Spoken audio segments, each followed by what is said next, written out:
Hello everyone, hope you are all fine.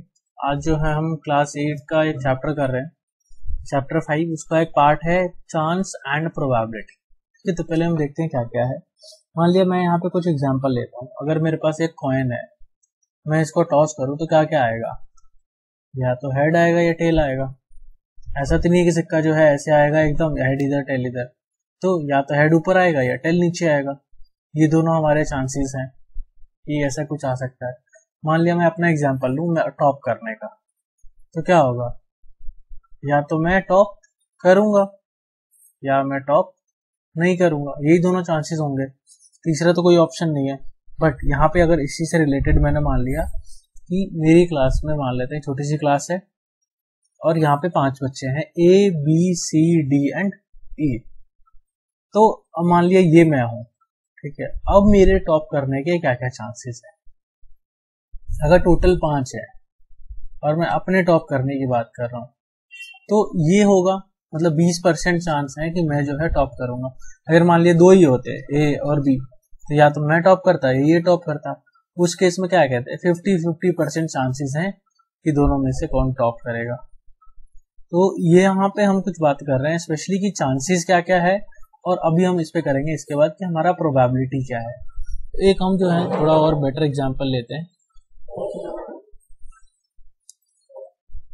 तो यहां से हम एक एग्जांपल बनाते हैं। मान लिया मेरे पास एक डाइस है, ऐसे करके वो हमारा क्यूब में आएगा और इस पे जो है सारे हमारे नंबर होते हैं। तो 1 2 3 4 5 एंड 6, ये सारे नंबर होंगे। मान लीजिए जब आप एक डाइस थ्रो करोगे तो क्या चांसेस है कि एक आएगा? एक इसमें कितनी बार है? एक बार है। क्या चांसेस है कि जो कोई इवन नंबर आएगा? तो हम क्या करेंगे यहाँ पे, जब हम करेंगे इवन नंबर के, तो क्या क्या चांसेस है? अगर 2 आएगा तब भी मेरा ठीक है, क्योंकि मैंने बोला मेरे को इवन नंबर चाहिए। तो 2 भी ओके है, 4 भी ओके है एंड 6, इनमें से कुछ भी आ जाए तो जो चीज मैंने सोचा है कि मेरे को इवन चाहिए वो सारा जो है करेक्ट हो जाएगा। बट अगर 1 आ गया तो मैं गलत हो जाऊंगा, 3 आ गया तो भी मैं गलत प्रूव हो जाऊंगा, एंड सिमिलरली 5 आ गया तो भी मैं गलत प्रूव हो जाऊंगा। तो ये जो हमारा है 1 to 6, और इसमें अगर मैं एक एक करके बात करूं, 1 2 3 4 5 6, तो ये चीजें क्या है हमारी, इनको हम बोलते हैं, इनको आउटकम, कि जो भी मैंने किया इसका रिजल्ट क्या क्या आ सकता है मेरे पास नॉर्मल में। तो मेरे पास या तो 1 आएगा या 2 आएगा या 3 या 4 या 5 या 6। ऐसा तो नहीं है कि एक बार में 2 नंबर आ जाएगा, 5 और 4 दोनों आ जाए, या कोई नंबर दोबारा रिपीट हो जाएगा, ऐसा भी नहीं है। तो एक बार में एक ही नंबर आएगा, इनके अलावा और कोई भी नहीं आ सकता। तो ये सारे जो है हमारे आउटकम है। आउटकम क्या होगा कि टोटल चांसेस कि मेरे कौन कौन सा रिजल्ट आ सकता है, ठीक है, वो उन सब का जो है कलेक्शन, या वो सारी चीजें मिलके जो है मेरा आउटकम बनाती है। सिमिलरली एक और टर्म है हमारा रैंडम। तो रैंडम का मतलब क्या है कि अपने आप से, अगर मान लिया मैंने इसको थ्रो किया तो मेरा वो मान लिया 2 आया, कोई जानबूझ के थोड़ी ना 2 लेके आया है, अपने आप ही वो 2 आया है, ठीक है। इसमें किसी का कोई कंट्रोल नहीं था। तो ऐसी कोई भी चीज होना जिसमें किसी का कुछ कंट्रोल नहीं है, दैट इज रैंडम। इस टॉपिक पे स्पेशली प्रोबेबिलिटी में, और यहाँ पे हम जब भी पढ़ते हैं तो हमेशा हम पढ़ते हैं कि रैंडमली ऐसा होता है, कि अपने आप ही जो है ऐसा होगा, किसी का कोई कंट्रोल नहीं है, हम जानबूझ के कुछ चुन नहीं रहे हैं, जो भी होना है वो ऑटोमेटिकली हमारा आ रहा है। तो ये जो है मैंने क्लास 7 से एक डेटा निकाला है। इसमें क्या दिया है कि हमें चूज करना है, tell whether the following is certain to happen, impossible और can happen but not certain. तो कह रहा है कि हमें इनमें से बताओ कौन सा है जो 100% है कि ये होगा ही होगा, कौन सा है कि 0% है ये होगा, मतलब सॉरी कि नहीं होगा, और कौन सा है कि हाँ कुछ 1% से लेकर 99% या 0.1% से 99.99% है। तो क्या क्या चांसेस है कि ये सारे होंगे या नहीं होंगे? तो first is you are older today than yesterday. अगर मैं आज की बात करूं तो कल जितने मैं टाइम का था, या कल जो मेरी एज थी, आज जो है उससे ज्यादा है। ईयर्स में बेशक ना हो, मगर दिन के हिसाब से, घंटों के हिसाब से मेरी एज जो है एक दिन ज्यादा है। तो ये 100% है। आप भी, अब मान लो मैंने अभी जब ये लिखा था, अगर मैं इससे कंपेयर करूं तो जो मेरी एज यहाँ थी, अगर मैं यहाँ से कंपेयर करूं तो इस टाइम पे आते आते तो मेरे इसमें क्या है, 1-2 मिनट का या कुछ सेकंड का एज बढ़ गया है।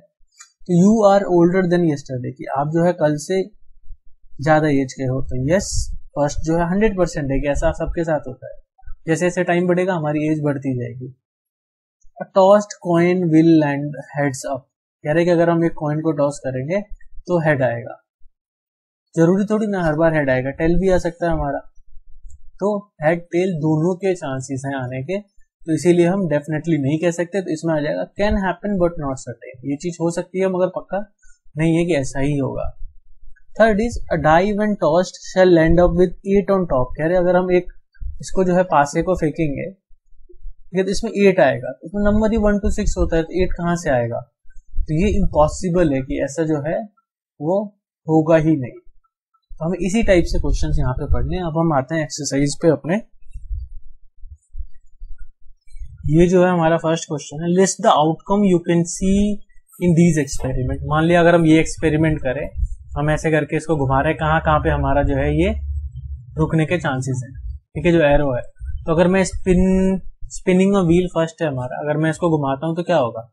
या तो वो ए पे रुकेगा, या बी पे रुकेगा, या सी पे रुकेगा, या ई पे रुकेगा। ए पे भी रुकेगा, ए तो ऑलरेडी हमने लिख लिया है, हाँ, बट ए पे रुकने के जो है उसके चांसेस ज्यादा हैं। तो इसने हमसे बस इतना पूछा है कि क्या क्या चीजें हैं जो जहां पे ये रुक सकता है। तो वो ए पे रुकेगा, बी पे रुकेगा, सी पे रुकेगा और डी पे रुकेगा। इनके अलावा तो कोई और नंबर नहीं है जहां पे, या नंबर या कोई अल्फाबेट नहीं है जहां पे जाके ये एरो हमारा रुकेगा अगर हम इसको ऐसे करके एक बार घुमाते हैं। तो सेकंड बोला है टॉसिंग 2 कॉइन्स टुगेदर। अब हम 2 कॉइन्स को अगर हम एक साथ उछालते हैं तो काफी सारे यहाँ पे बनेंगे चांसेस, देखते हैं जरा कैसे कैसे। तो ध्यान से यहाँ से पैटर्न लिखना सीखना है, क्योंकि ये जो है अभी 2 कॉइन का है, 3 कॉइन्स का भी आ सकता है आगे जाके। तो 2 कॉइन है तो हम क्या करते हैं, हेड टेल वाला बनेगा, या तो हेड होगा या टेल होगा। बट हमने 2 एक साथ उछालने, तो क्या होगा, या तो दोनों पे हेड आएगा हमारा, या दोनों पे टेल आएगा, या पहले में हेड दूसरे में टेल, या पहले में टेल दूसरे में हेड आएगा। ये चारों हमारे जो है चांसेस बनेंगे कि अगर मैं 2 कॉइन्स को एक साथ उछालता हूं तो ये चीजें मेरे बनने के चांसेस हैं। तो फर्स्ट का आंसर हो गया ए बी सी डी, ए को हमें एक ही बार लिखना है, एंड सेकंड का हो गया H H, H T, T T and T H. ये हमारे चांसेस हैं इनके होने के। ये हमारा जो है सेकंड क्वेश्चन है, when a die is thrown list the outcomes of an event of getting. अब क्या क्या चीजें हमारे आ सकती है अगर हम एक डाई को थ्रो करते हैं। तो पहले हम जरा आउटकम्स लिखते हैं, क्या क्या हमारा आउटकम आएगा। ठीक है, ओवरऑल आउटकम्स हमारे क्या क्या बनेंगे, या तो 1 आएगा, या 2 आएगा, या 3, या 4, या 5, या 6। इनमें से कुछ आएगा, ना तो उसमें 0 आएगा, ना 7, ना उसके आगे का कोई भी नंबर आएगा। बट इसने हमसे स्पेसिफिक पूछा है कि किस किस केस में क्या क्या आएगा। देखते हैं, पहले में कह रहा है प्राइम नंबर के आने का क्या आएगा। तो इनमें से हमारे प्राइम नंबर कितने हैं, ये प्राइम नंबर है। प्राइम नंबर क्या होते हैं, जिसके एग्जैक्टली 2 फैक्टर्स होते हैं। तो इसका फैक्टर जो है 1 है, 2 है, तो एक 2 आएगा तो भी हमारा ठीक रहेगा क्योंकि वो प्राइम नंबर है। 3 भी एक प्राइम नंबर है, एंड 5 भी एक प्राइम नंबर है। 4 और 6 प्राइम नहीं, वो कॉम्पोजिट है, और 1 जो है वो ना तो प्राइम है ना ही कॉम्पोजिट है। तो 2, 3 एंड 5 ये हमारा जो है फर्स्ट पार्ट का आउटकम की लिस्ट है कि ये चीजें आ सकती हैं। सेकंड इसने बोला नॉट अ प्राइम नंबर। तो इसने ये देखते हैं, इसने बोला है नॉट अ प्राइम नंबर, ये भी नहीं कह रहा कि कॉम्पोजिट नंबर। तो प्राइम नंबर कौन कौन सा नहीं है इनमें से, 1 नहीं है प्राइम नंबर, ठीक है, 4 भी नहीं है प्राइम नंबर, एंड 6 भी नहीं है प्राइम नंबर। अगर ये तीनों प्राइम है तो इनको छोड़ के बाकी लिख देंगे तो वो हमारा नॉट अ प्राइम नंबर हो जाएगा। अगर वो कॉम्पोजिट बोलता, ठीक है, कॉम्पोजिट होता है जो प्राइम नहीं है और 1 को छोड़ के बाकी कॉम्पोजिट, तो हम जिसके जो है 2 से ज्यादा फैक्टर्स है, तो हम लिखते हैं कि यस ओनली 4 एंड 6। मगर इसने बोला है नॉट अ प्राइम नंबर, तो 1 भी हम काउंट करेंगे। थर्ड में इसने बोला है अ नंबर ग्रेटर देन 5, 5 से बड़ा नंबर। एक ही नंबर है 6, और तो कोई भी नंबर नहीं है जो 5 से बड़ा है। एंड फोर्थ इसने बोला है हमें a number not greater than 5, 5 से बड़ा नंबर ना हो। तो 1 भी चलेगा, 2 भी चलेगा, 3 भी चलेगा, 4 भी चलेगा, एंड 5 भी चलेगा। उसने हमें ये नहीं बोला कि 5 से छोटा, इसने बोला 5 से बड़ा ना हो, तो 5 भी हम इंक्लूड करेंगे उसमें, ठीक है, 5 को भी शामिल किया जाएगा इस लिस्ट में। तो हमें टोटल वही लिखना था कि क्या क्या जो है चीजें आने के चांसेस है, वो सारे के सारे नाम लिखने थे उनके। ये हमारा थर्ड क्वेश्चन है। इसमें अब तक हमसे क्या पूछता था, वो पूछता था आउटकम बता दो, बट क्या क्या चांसेस हैं। अब वो क्या कह रहा है, उस आउटकम से हमें प्रोबेबिलिटी निकाल के दिखा दो। ठीक है, तो वहां पे तो हमने टोटल चीजें लिखी थी क्या क्या आ सकती है। यहाँ पे उसको एक स्पेशल फॉर्म में लिखना है जो कि प्रोबेबिलिटी है। जैसे हम लिखते हैं 20%, 30%। ठीक है, तो यहाँ भी प्रोबेबिलिटी में हम अलग तरीके से लिखते हैं, वो देखते हैं क्या है। तो इसने हमसे पूछा है कि the probability of getting the pointer stopping on point, first कह रहा है वो probability of the pointer stopping on D, कैसा था वो हमारा। ठीक है, इसमें तो उसमें क्या है, इसने probability of pointer stopping on point D, point D पे उसके रुकने के क्या क्या चांसेस है। अगर आप फर्स्ट क्वेश्चन में देखोगे, यहाँ ए था, यहाँ ए था, यहाँ डी था, यहाँ बी और सी है। मान लिया मैंने पॉइंटर घुमाया यहाँ से, तो क्या चांसेस है वो डी पे आके रुकेगा। तो डी इसमें कितनी बार है, हम लिखेंगे प्रोबेबिलिटी इक्वल्स टू डी कितनी बार है, एक बारी, और टोटल कितनी चीजें हैं, 1 2 3 4 5। ए 2 बार है, फिर भी हम उसको 2 गिनेंगे क्योंकि है तो अलग अलग बॉक्स में। टोटल 5 हो गई, तो हम इसको ऐसे करके लिखेंगे 1/5। और हम यहाँ पे प्रोबेबिलिटी निकाल रहे हैं। प्रोबेबिलिटी क्या होता है, किसी भी वो चीज कितनी बार है और प्लस टोटल कितने चांसेस है। तो इस हिसाब से हमारा ये जो है वो इसका 1/5 आया। बी बोला इसने probability of getting an S from a well shuffled deck of 52 playing cards. जो हम ताश खेलते हैं ना, ये उसकी बात कर रहा है। उसमें कह रहे हैं 52 पत्ते होते हैं। एस के इक्के कितने होते हैं उसमें हमारे 4 इक्के होते हैं। आप इससे पहचान लोगे, उस पर ए लिखा होता है, तो 4 इक्के होते हैं उसमें। अब इसकी प्रोबेबिलिटी कैसे निकालेंगे, इक्के हैं कितने, 4, टोटल पत्ते कितने हैं 52, इसको कट कर देंगे 13, तो ये 1/13 आ गया हमारा। इसका मतलब है कि 13 में से एक चांस है कि वो हमारा जो है इक्का आएगा, और टोटल 26 में से 2 होंगे। अगर मैं इसको डबल करूं तो 3 ले जाऊं, 39 में से 3 होंगे और 52 में से 4 चांसेस है। तो हमें फाइनल लिखना है, ये ऐसे बना और फिर इनको कट किया, तो 1/13 आ गया हमारा प्रोबेबिलिटी। सी में बोला इसने probability of getting a red Apple. इसमें रेड है कितने, एक ये रेड है, एक ये रेड है, एक ये रेड है, एक ये रेड है। तो हम यहाँ पे क्या करेंगे, जब प्रोबेबिलिटी निकालनी है तो रेड कितने एप्पल है हमारे, 4 जो है रेड एप्पल है, टोटल 7 हमारे एप्पल्स है। तो इसकी अगर हम प्रोबेबिलिटी निकालेंगे तो वो 4/7 होगा। कोई चीज है कितनी बार और टोटल चीजें कितनी हैं, उन दोनों को हम यहाँ पे लिखते हैं ना। ये हमारा फोर्थ क्वेश्चन है। Numbers 1 to 10 are written on 10 separate slips. ठीक है, हमने 10 स्लिप ले ली, उनमें हर एक में जो है 1 से 10 तक लिख दिया है, और उनको एक बॉक्स में रख के अच्छे से मिक्स कर दिया है कि हमें पता ना चले किस पे 1 है किस पे 2 है। 1 slip is chosen from the box without looking into it. हम बिना बॉक्स में देखे जो है उसमें से एक स्लिप उठा रहे हैं।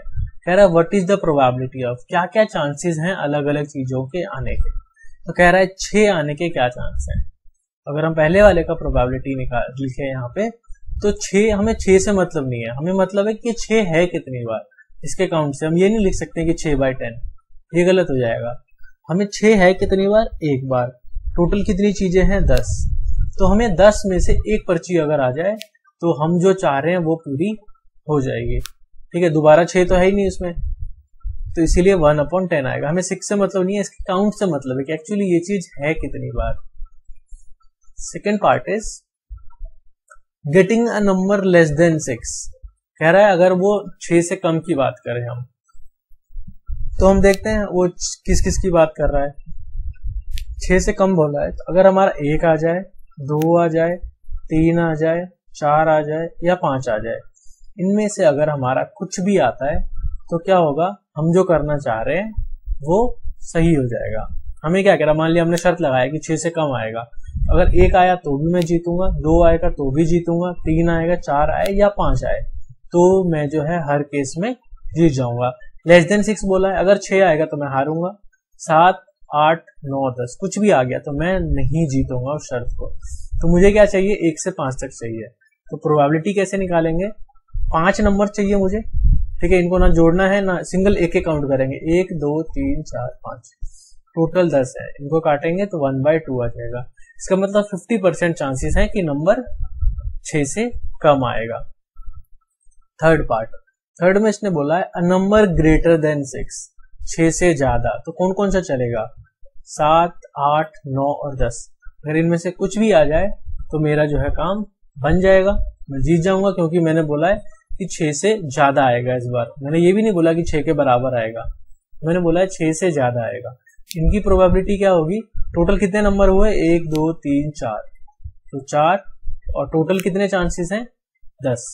तो 4/10 जो है वो हमारा इस वाले पार्ट का आंसर है। And fourth is getting a 1 digit number. उसमें कितने ऐसे होते हैं जिनमें 1 डिजिट का होता है, ठीक है। तो देखते हैं 1 डिजिट वाले कितने होते हैं, 1, 2, 3, 4, 5, 6, 7, 8, 9, 10। ये तो नहीं है 1 डिजिट का, क्योंकि इसमें 2 नंबर आ गए। तो मेरे पास ये सारे ऑप्शंस हैं कि अगर इनमें से कुछ आ जाए 1 से 9 तक में, तो मेरा 1 डिजिट वाला जो मैंने बोला है आना चाहिए वो मेरा सही हो जाएगा। इसकी प्रोबेबिलिटी क्या बनी, 9/10। इसका मतलब 10 में से 9 चांसेस हैं कि मेरा जो है 1 डिजिट वाला कोई नंबर आएगा, या वैसे मैं कहूँ नॉर्मल सेंस में तो 90% चांसेस हैं कि उसमें जो है 1 डिजिट वाला नंबर आएगा, क्योंकि 2 डिजिट वाला है ही कितना, एक ही तो नंबर है, 10। This is our next question. इसमें इसने क्या बोला है, if you have a spinning wheel, अगर हमारे पास एक स्पिनिंग व्हील है और उसमें 3 सेक्टर्स जो हैं वो ग्रीन है, एक ब्लू है और एक रेड है, तो इसको मैं क्या करता हूँ, पहले एक बना के देखते हैं। ये बनाया मैंने, ठीक है, स्पिनिंग व्हील। इसमें 5 पार्ट में मुझे उसको डिवाइड करना है। तो 1, 2, 3, 4 एंड 5, ठीक है, कम ज्यादा है, इक्वल होने चाहिए थे।